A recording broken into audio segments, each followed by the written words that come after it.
સમાચાર જામનગરથી પ્રાપ્ત થઈ રહ્યા છે। જામનગરના પલ્લામાં બાઇક રેસ કરવાને લઈ અને કાર્યવાહી કરવામાં આવી છે। બાઇકની રેસ લગાવનાર 7 યુવકો સામે ગુનો નોંધવામાં આવ્યો છે। 7માંથી 2 યુવકની પોલીસે ધરપકડ કરી લીધી છે। ચેતન પાડલિયા, યાસીન કરીમ બાબવાની ધરપકડ કરાઈ।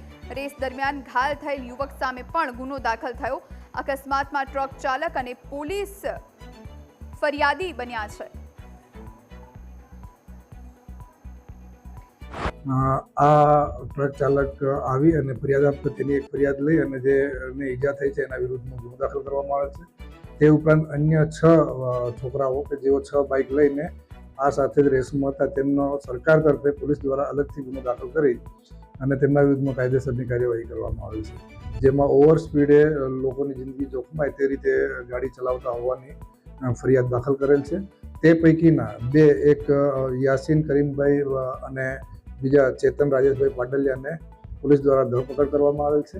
બાકીના 4 જે છે એ છોકરાઓને હાલ શોધખોળ ચાલુ છે।